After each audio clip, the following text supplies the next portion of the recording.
السلام عليكم ورحمة الله وبركاته. إلى حضرة النبي المصطفى رسول الله صلى الله عليه وآله وسلم كرام الفاتحة. أعوذ بالله من الشيطان الرجيم. بسم الله الرحمن الرحيم. الحمد لله رب العالمين الرحمن الرحيم مالك يوم الدين إياك نعبد وإياك نستعين اهدنا الصراط المستقيم صراط الذين أنعمت عليهم غير المغضوب عليهم ولا الضالين آمين. أعوذ بالله من الشيطان الرجيم. بسم الله الرحمن الرحيم. الحمد لله رب العالمين وأفضل الصلاة وأتم التسليم على سيدنا وحبيبنا وشفيعنا وذخرنا مولانا محمد وعلى آله وصحبه أجمعين. اللهم افتح علينا حكمتك وانشر علينا من خزائن رحمتك يا أرحم الراحمين. اللهم افتح علينا فتوى العارفين وارزقنا فهم النبيين حفظ المرسلين إلهام الملائكة المقربين بحق سيدنا مولانا محمد الأمين. اللهم يا عليم علمنا بحقائق العلم. اللهم صل وسلم وبارك على مولانا محمد النور المذهب للنسيان بنوره وعلى آله في كل لمحة ونفس عدد ما سعى المكامل يا رب العالمين. الحمد لله نحمده ونستعين ونستغفر ونؤمن به ونتوكل عليه ونعوذ بالله من شرور أنفسنا ومن سيئات أعمالنا. من يهده الله فلا مضل له ومن يضلل فلا هادي له. أشهد أن لا إله إلا الله وحده لا شريك له وأشهد أن سيدنا ونبينا محمدا عبده ورسوله. الحمد لله الذي خص به بالمصطفى بأعظم الشمائل والصلاة والسلام على من جعله الله إليه أقرب الوسائل سيدنا محمد المنعوت في الكتاب الكريم. قال سبحانه وإنك لعلى خلق عظيم وعلى آله العلم وأصحابه بنور التمام. أما بعد قال تعالى أعوذ بالله من الشيطان الرجيم. يا أيها الذين آمنوا إن تتقوا الله يجعل لكم فرقانا ويكفر عنكم سيئاتكم ويغفر لكم والله ذو الفضل العظيم. صدق الله العظيم. وقال رسول الله صلى الله عليه وآله وسلم من خرج في طلب العلم فهو في سبيل الله حتى يرجع أو كما قال عليه الصلاة والسلام. Yang saya muliakan, yang berusaha Datuk Pengurusi Masjid serta seluruh barisan ahli jawatan kuasa Masjid At-Taqwa, kepada Al-Fadhil Tuan Imam Bilal dan seterusnya, kepada seluruh sidang para jamaah muslimin dan muslimat, hadirin dan hadirat yang dirahmati Allah Subhanahu wa taala sekalian. Alhamdulillah thumma alhamdulillah. Pertama-tamanya saya ingin mengajak kepada diri saya dan kepada seluruh para jamaah yang dirahmati oleh Allah Subhanahu wa taala agar kita sentiasa berusaha untuk mempertingkatkan ketakwaan kita kepada Allah Subhanahu wa taala.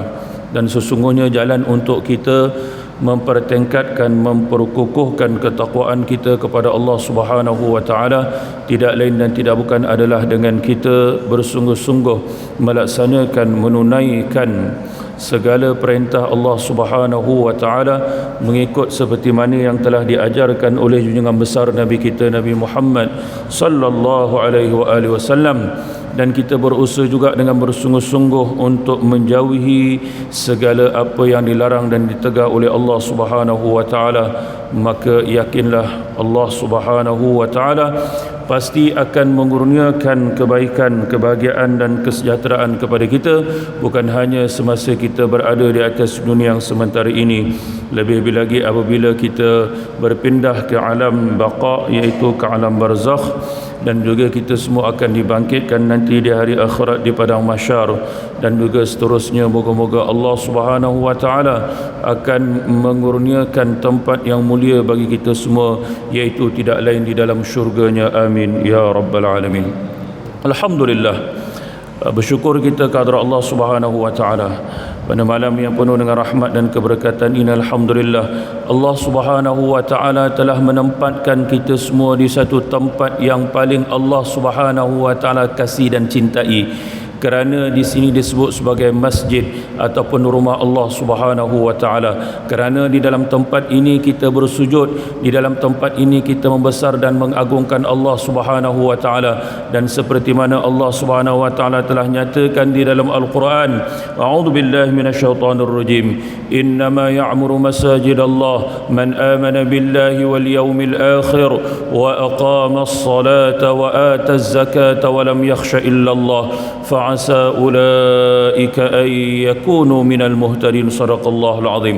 Allah Subhanahu wa taala telah menyatakan hanya senya orang-orang yang mengimarahkan, yang memakmurkan masjid-masjid, iaitulah mereka yang beriman kepada Allah Subhanahu wa taala dan juga kepada hari akhirat, dan mereka melaksanakan solat, menunaikan solat, dan mereka membayar zakat, dan mereka tidak takut melainkan hanya kepada Allah Subhanahu wa taala.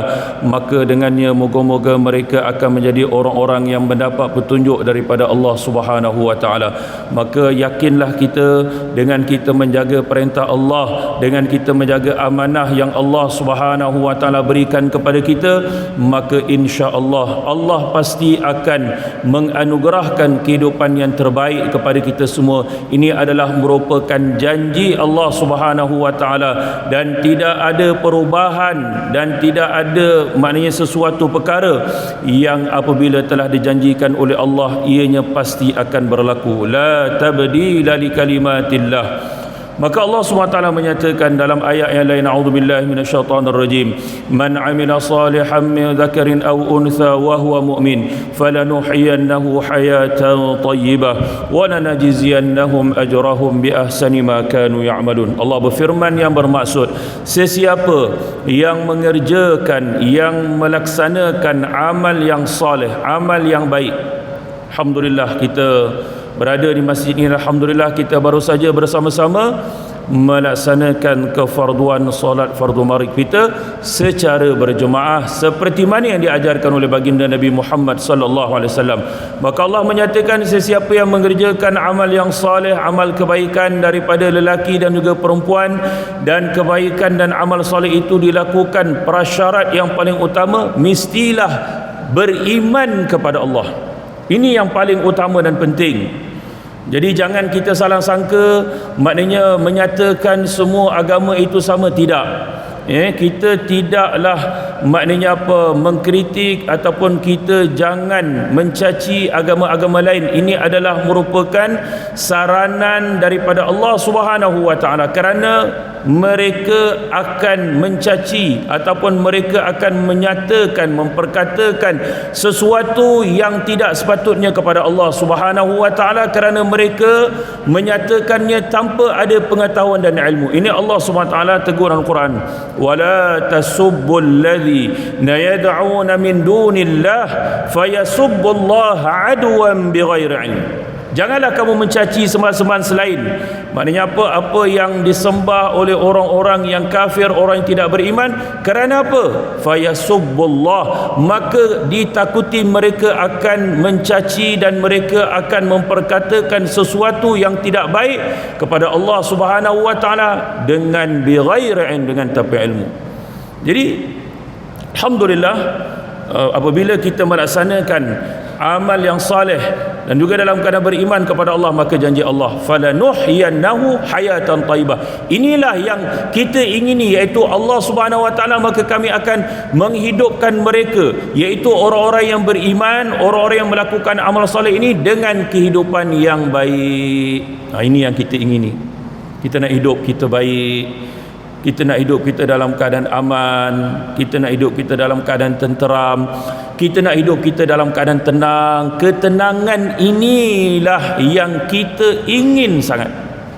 Ini namai orang yang berada dalam keadaan yang maknanya mereka berada dalam keadaan keluh kesah, dan mereka risau dan hidup dalam keadaan yang maknanya apa, tidak menentu, sampai nak tidur pun kena cari ataupun kena makan ubat tidur. Kita alhamdulillah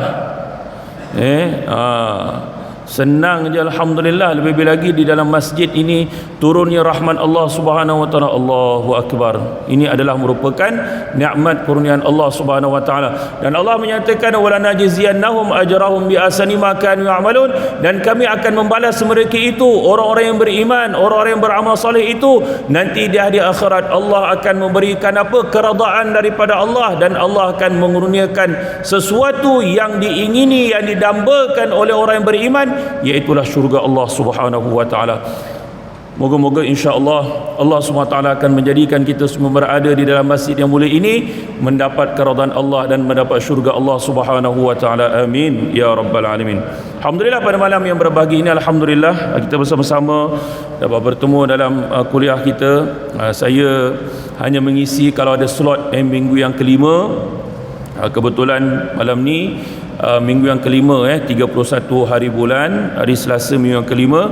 Jadi saya dah berbincang dengan pihak Biro Dakwah untuk bersama-sama membaca hadis 40 berkenaan dengan makna akhlak yang mulia. Ni akhlak. Sebab kita tahu akhlak ni adalah merupakan suatu perkara yang menjadi kita punya trademark, menjadi maknanya sesuatu benda yang penting kita sebagai umat Islam, menggambarkan bagaimana kita seorang yang beriman kepada Allah, kita seorang Islam, maka akan melahirkan akhlak yang mulia. Dan seperti mana baginda Nabi Muhammad sallallahu alaihi wasallam ketika mana Sayyidatuna Aisyah ditanya bagaimanakah akhlak baginda Nabi Muhammad sallallahu alaihi wasallam, jawab Aisyah radhiyallahu anha, kana khuluquhu al-Quran. Adalah akhlak baginda Nabi sallallahu alaihi wasallam itu adalah Al-Quran. Kita tahu sebenar-benar perkataan yang paling benar seperti mana sabda baginda, asdaqul hadis kitabullah wa khairul hadi hadi Rasulullah sallallahu alaihi wasallam.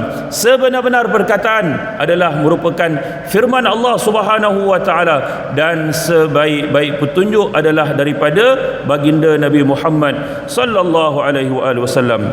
Jadi kita sama-sama mulakan dengan baca hadis yang pertama, iaitu pengarang kitab letak hadis yang pertama apa disebut, iaitu kasih sayang sesama muslim. Ini adalah merupakan suatu saranan ataupun di antara akhlak yang mulia, dan ini telah ditunjukkan bagaimana dalam kehidupan baginda Nabi Muhammad sallallahu alaihi wasallam. Baginda adalah orang yang mengasihi setiap orang. Jadi sebab itu para sahabat bila mereka berada bersama dengan Rasulullah, mereka semua rasa mereka ni dihargai oleh baginda sallallahu alaihi wasallam. Oh, ni sukar, sangat sukar dan payah. Maknanya kasih sayang. Sebab itu dalam hadis yang lain menyatakan ar-rahimun yarhamuhumur rahman, irhamu man fil ard yarhamkum man fis sama. Orang-orang yang pengasih, orang-orang yang penyayang, mereka ini akan disayangi dan dikasihi oleh siapa? Ar-Rahman, iaitu Allah Subhanahu wa taala. Insya-Allah kalau orang yang sifat pengasih, dia sayang kepada sesama makhluk, kepada sesama manusia, kepada saudara Islamnya, hatta kepada orang bukan Islam, kepada makhluk Allah, kepada binatang-binatang, maka yakinlah Allah pasti akan mengasihi orang-orang yang seperti ini. Sebab itu disambung lagi dalam hadis ini menyatakan irhamu man fil ardh yarhamkum man fis sama. Kasihanilah, sayangilah oleh kamu penduduk-penduduk yang berada, maknanya penduduk-penduduk bumi ini, nescaya kamu akan dikasihi oleh penduduk-penduduk langit. Jadi kita maknanya nak latih diri kita, maknanya alhamdulillah kita kasih kepada isteri kita, kepada anak kita, kepada ahli keluarga kita, kepada saudara mara kita, dan cuba kita nak luaskan kasih kita itu kepada seluruh umat Islam. Jadi bila kita cerita tentang kasih sayang ni, bagaimana situasi yang sedang melanda saudara-saudara kita di bumi Palestin, bagaimana keadaan mereka yang pada ketika ini sedang melalui suatu ujian yang amat berat, yang mana mereka adalah saudara-saudara kita. Dan termasuklah hadis yang kita bincangkan ini pun ianya memang bertepatan dengan apa yang sedang dilalui oleh saudara-saudara Islam kita di bumi Palestin. Kita lihat perkembangan yang terakhir ini, bagaimana zalimnya puak-puak Zionis Yahudi ini. Mereka telah menghalang bantuan bahan api masuk ke Gaza, yang mana bantuan ini nak digunakan untuk nak mengoperasikan hospital, untuk nak maknanya menyelamatkan mereka-mereka yang cedera, untuk melakukan pembedahan, tetapi mereka telah menghalang, dan sehingga ke hari ini, ke saat ini telah hampir 7,000 ke 8,000 nyawa telah melayang. Tetapi yang pelik bin ajaib tu, apa kata Zionis Yahudi Israel ni? Dia boleh kata apa? Kami tidak akan bersetuju untuk melaksanakan genjatan senjata kerana kami sedang memerangi pengganas. Pelik tak? Kita pun pelik. Mana satu yang pengganas ni? Jadi sebab itu hari ni, kerana kelemahan kita umat Islam, maka orang-orang yang maknanya orang-orang kufar, Yahudi, Nasara dan mereka-mereka yang bersekongkol dengannya, mereka telah menguasai segala-galanya. Mereka telah menguasai ekonomi, mereka telah menguasai maknanya apa, ketenteraan, aset-aset dan juga kemajuan teknologi dan sebagainya. Dan begitu juga mereka telah menguasai media. Ini yang mereka manipulasi. Mereka telah menunjukkan seolah-olah Zionis Yahudi Israel ni, mereka lah di pihak yang dizalimi. Ini yang pelik. Jadi media barat ni mereka buat story semua kan. Dia kata Hamas ni maknanya apa, pengganas. Semua declare Hamas ni pengganas. Jadi kadang-kadang kalau kita tidak mendapatkan maklumat yang benar dan betul, dan kita tidak mengkaji isu ini dengan sedalam-dalamnya, maka kita pun akan terkeliru. Kita kena tengok asas kepada maknanya apa isu ini. Sebenarnya Israel ni mana ada negara. Sebab itu disebut negara haram. Sebab mereka dapatkan tu dengan jalan yang tak betul. Mereka merampas. Tahun 40-an dulu mereka kecil je negara dia. Tetapi akhirnya mereka melakukan perampasan, mereka telah mengusir, mereka telah menghalau, mereka telah merobohkan rumah-rumah saudara-saudara kita di Palestin. Maka akhirnya mereka menjadi majoriti, dan umat Islam yang dulu majoriti menjadi minoriti negara mereka sendiri. Dan inilah situasi yang sedang berlaku. Allahu Akbar. Jadi itulah kita lihat kerana apa? Kerana kelemahan umat Islam. Kerana kalau kita lihat negara-negara yang berada mengelilingi negara Zionis Yahudi Israel ini, kebanyakannya semua sedang berhadapan dengan masalah dalaman mereka sendiri, kan? Syrianya, kemudian Jordannya, dan juga segala-galanya. Jadi dengan itu kita lihat apa yang berlaku kepada saudara-saudara kita di Palestin. Mereka sedang melalui satu situasi yang dahsyat. Alhamdulillah, bersyukur kita kepada Allah Subhanahu Wa Taala. Allah Subhanahu Wa Taala berikan nikmat yang banyak kepada kita. Alhamdulillah, kita boleh maknanya apa, dapat berada di masjid ini. Alhamdulillah, kita dapat melaksanakan solat. Alhamdulillah, kita boleh pergi maknanya apa di sini. Alhamdulillah, banyak restoran-restoran, banyak gerai-gerai dan juga sebagainya. Alhamdulillah, tidak ada halangan bagi kita. Alhamdulillah, kita bebas ke mana-mana pun. Ini semua adalah nikmat yang Allah berikan kepada kita, maka wajiblah kita mensyukurinya. Jadi apa yang kita mampu lakukan, kita doakan saudara-saudara kita, dan juga kita bagi bantuan apa yang termampu daripada RM1 dan sebagainya. Moga-moga insya-Allah ia akan menjadi maknanya keringanan sedikit kepada saudara-saudara kita yang berada di sana, dan moga-moga Allah akan mengurniakan kemenangan kepada umat Islam, dan kemenangan itu pasti akan datang satu masa nanti, seperti mana yang telah dijanjikan oleh baginda Nabi Muhammad sallallahu alaihi wasallam. Jadi hadis yang pertama berkenaan dengan kasih sayang semuslim.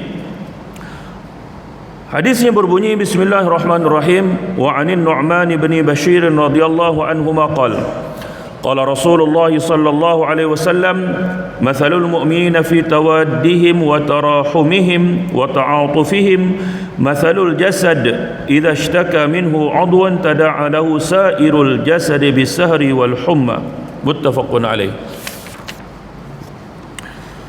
Artinya daripada Nu'man bin Bashir radhiyallahu anhuma, beliau berkata, telah bersabda Rasulullah sallallahu alaihi wasallam, perumpamaan orang yang beriman itu dalam hal mereka cinta mencintai, kasih mengasihi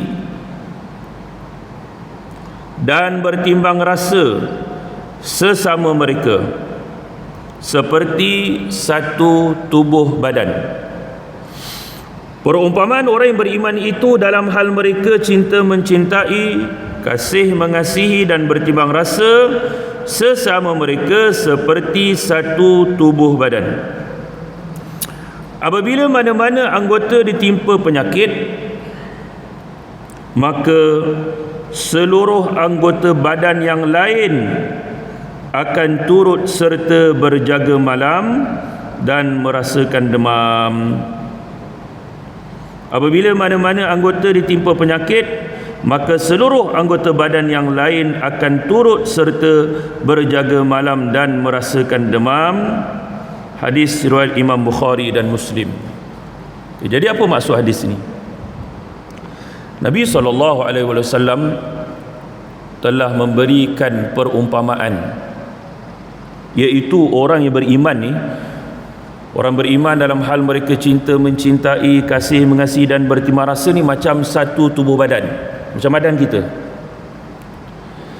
Jadi maknanya apa? Kita umat Islam ni memang kita mempunyai hubungan antara satu sama lain, dan kerana itu antara soalan yang telah pun bocor dan kita boleh hafal semua dah, bila talqin tu disebutlah siapakah man rabbuka wa man nabiyuka, semua disebutkan. Termasuklah satu soalan lagi, antaranya apa yang disebutkan juga yang akan ditanya oleh malaikat, iaitu wa man ikhwanuka, siapa saudara-saudara engkau. Jadi maknanya kalau kita lihat dalam hadis yang lain, baginda Nabi SAW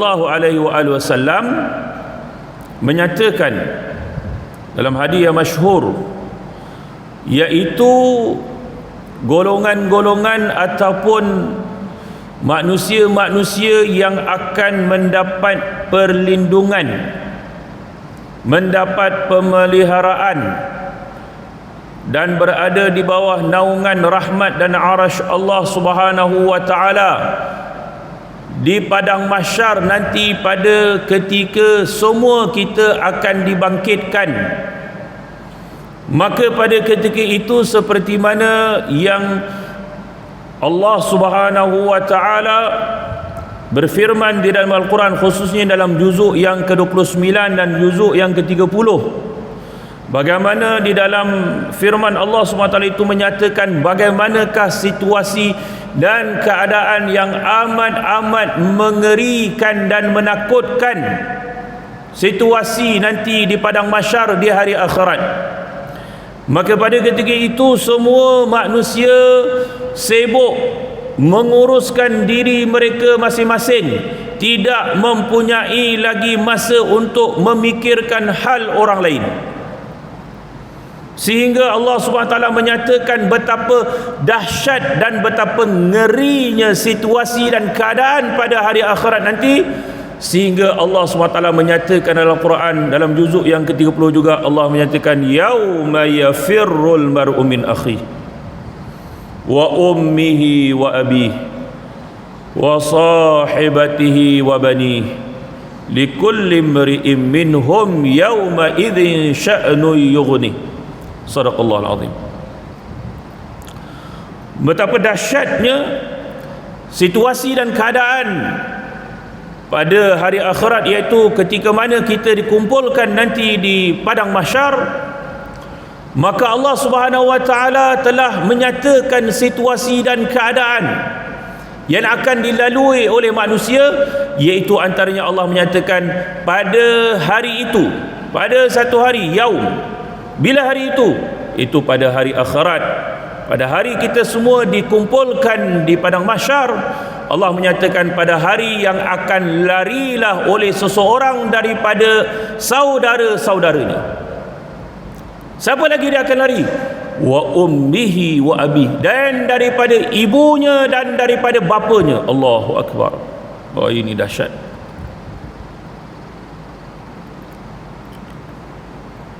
Berbeza situasi dunia dan akhirat jauh beza. Kita di atas dunia ni, siapakah antara orang yang paling kita cinta, yang kita paling kasih? Mana lepas Allah dan Rasul ni, maknanya memang kedua ibu bapa kita. Daripada perut mereka lah kita keluar. Alhamdulillah. Moga-moga Allah merahmati kedua ibu bapa kita. Bagi yang telah pergi meninggalkan kita, jangan kita lupa untuk sentiasa mendoakan mereka.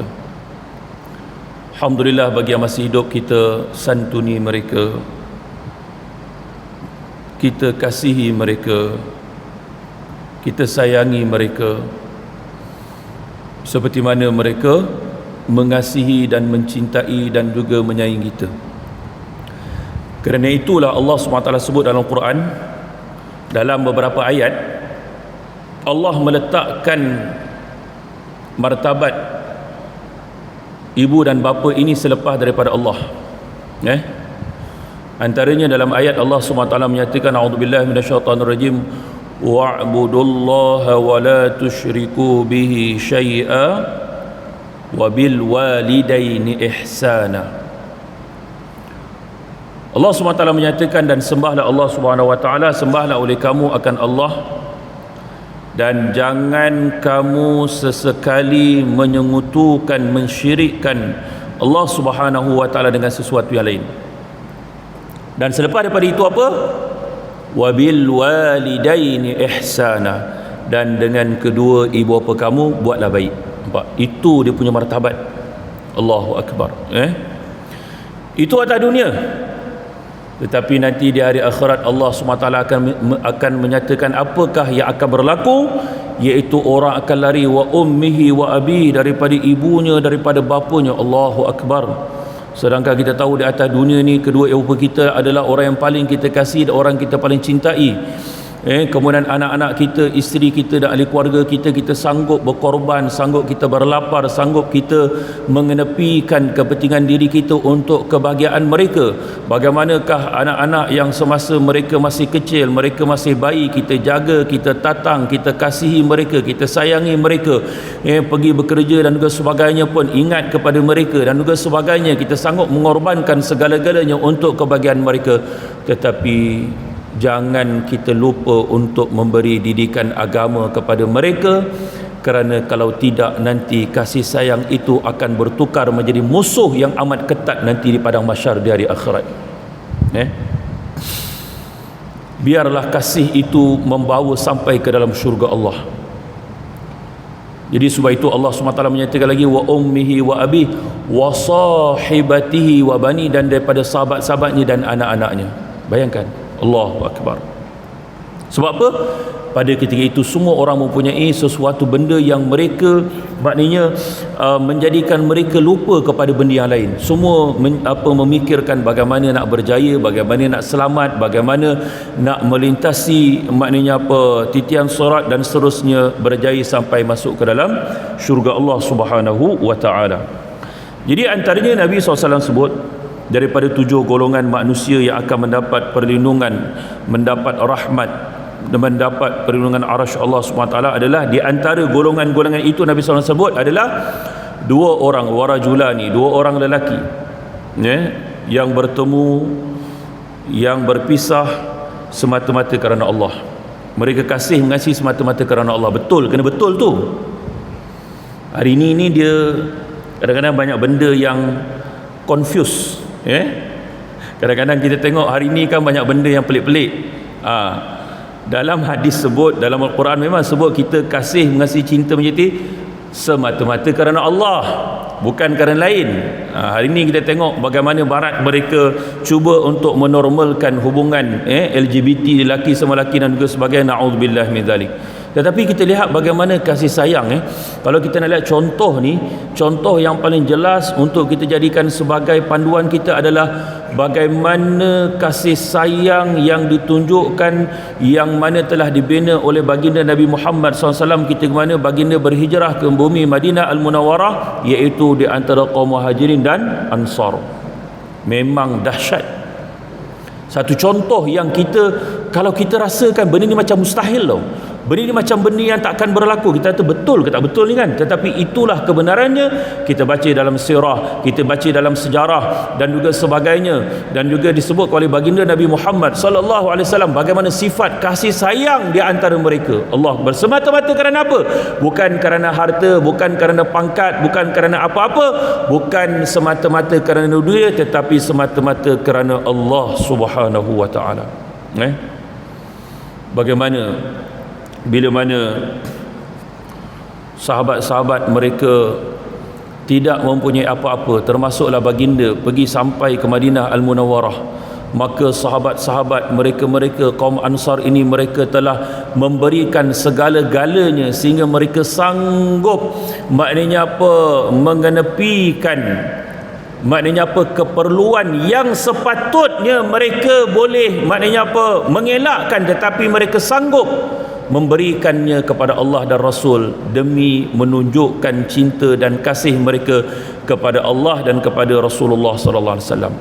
Sehingga Allah turunkan ayat Al-Quran dengan seorang sahabat, an yu'thiruna ala anfusihim walau kana bihim khasasah, yang mana dia, bila mana Nabi SAW telah mempelawa kepada para sahabat siapa yang boleh menerima tetamu bagi pihak Rasulullah, maka seorang sahabat ni dia menerima dan dia membawa tetamu Rasulullah ini balik ke rumahnya, dan dia beritahu kepada isteri supaya jamu tetamu Rasulullah ni, dikata makanan cukup untuk mereka, tapi kata sahabat ini tidurkan anak-anak, kemudian dia jamu dalam keadaan gelap itu, dia pura-pura padamkan lampu, dan tetamu Rasulullah ini makan tanpa dia menyedari makanan itu hanya cukup untuk ahli keluarga untuk pada malam itu sahaja. Tetapi mereka korbankan demi kerana cinta dan kasih mereka kepada baginda Nabi Muhammad sallallahu alaihi wasallam. Akhirnya Allah turunkan ayat yu'thiruna ala anfusihim walau kana bihim khasasah. Mereka mengutamakan saudara-saudara mereka, iaitu apa yang lebih mereka cintai, iaitu Allah dan Rasul, walaupun mereka sendiri memerlukannya. Nampak? Ini kasih sayang yang ditunjukkan oleh para sahabat radhiyallahu anhum ajmain. Sebab itu Allah Subhanahu wa taala telah memberikan mereka satu pangkat yang mana pangkat ini tidak boleh dicabut, tidak boleh dibuang, tidak boleh ditarik. Sekarang kan benda-benda boleh tarik balik. Allah bagi.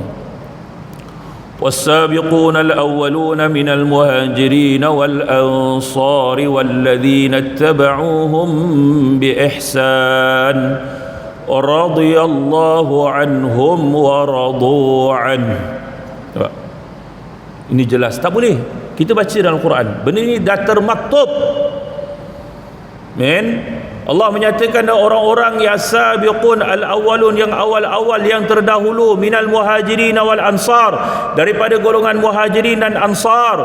Dan kita pun tak tertinggal juga, alhamdulillah. Jangan kita risau, jangan kita bimbang, kata oh itu mana muhajirin dan ansar para sahabat. Tak, Allah tak tinggalkan kita. Apa ayat dia?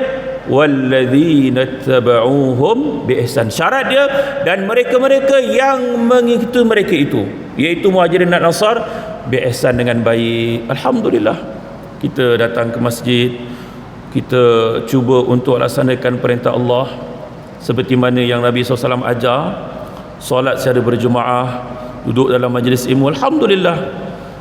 Maka bagi mereka ini radhiyallahu anhum wa radu'an, Allah redha dan mereka redha kepada Allah Subhanahu wa taala. Jadi maknanya, kata baginda Nabi SAW lagi dalam hadis ini, maknanya seseorang ini dalam kasih sayang, dalam berterima rasa macam satu tubuh yang satu, macam kita ni satu, Iaitu Nabi sebut, apabila mana-mana anggota ditiba penyakit, maka seluruh anggota badan yang lain akan turut serta berjaga malam dan merasakan demam. Contohlah kalau sakit gigi, sakit gigi yang sakit, tapi nak makan pun tak lalu. Jangan main-main sakit gigi ni, jangan buat gurau-gurau. Kalau kawan kita sakit gigi, jangan berlawak dekat-dekat dia. Hoi, boleh terbang kau. Jangan main-main. Memang sakit. Ya Allah. Kita duk buat lawak-lawak tak kena, kawan tengah sakit, makan pun tak lalu, apa semua kan sakit, kita pun duk bakar dia lagi, memang takut, dia spontan, dia terbang tau. Hui, jangan main. Jadi sekarang zaman lah ni jangan main-main zaman lah ni, zaman sekarang ni, kita ni nak berlawak, nak bercakap, kena hati-hati tau. Bayangkan banyak berlakunya kes-kes jenayah. Sebab apa? Kita tengok yang berlaku di Terengganu beberapa tahun lepas, budak umur 17 tahun budak perempuan sekolah, dia bunuh kawan dia. Tahu sebab apa dia bunuh? Sebab kawan dia suka mempersenakan badan dia. Badan, bila kadang gemuk, kau gemuk, macam tu je kan, habis. Dia bila tanya, polis tanya apa, suruh jawab. Dia kata, saya rasa terhina, selalu dia ejek saya. Oi, jangan main-main, bahaya. Jadi orang cakap, sebab mulut badan binasa. Jadi kena hati-hati, kena jaga perkataan kita. Sebab itu Nabi SAW memberikan peringatan kepada kita apa? Man kana yu'minu billahi wal yawmil akhir falyaqul khairan aw liyasmut, atau kama qala. Sabda baginda, sesiapa yang beriman kepada Allah dan hari akhirat, hendaklah dia kena bercakap dengan percakapan yang baik, perkataan yang baik. Ataupun kalau dia tak boleh bercakap dengan percakapan yang baik, apakah dia punya solusi dia? Diam. Itu pandangan dan itu saranan dan itu panduan daripada baginda Nabi Muhammad sallallahu alaihi wasallam, kan. Sekarang kita macam-macam kan, penyakit macam-macam kan. Ubat pun canggih juga, penyakit pun canggih juga. Jangan buat main tu. Orang yang kena penyakit ni kan, Allahu Akbar, biasa sebab makan lah. Tengok penyakit gout, ui, jangan buat main tu. Sahabat-sahabat yang kena, dia kata apa, kain pelikat tu kena, dia kata masa tengah sakit tu, hoi, sakit dia kata. Nampak? Jadi dah tak lalu lah. Kita kalau demam, kalau apa semua kan, kita dah tak lalu makan, dah tak apa. Jadi maknanya apa? Begitulah sebenarnya kedudukan kita sebagai sesama saudari Islam kita. Apa yang berlaku, kita akan merasakan dia punya kesakitan dia. Termasuklah seperti mana yang saya sebut, apa yang berlaku kepada saudara-saudara kita yang berada di Palestin, kita doakan mereka, moga-moga mereka tetap tabah dan kuat, dan moga-moga mereka semua dapat rahmat dan ganjaran yang sebaik-baiknya daripada Allah Subhanahu wa taala. Jadi cukup sekian saja perkongsian kita hadis yang pertama.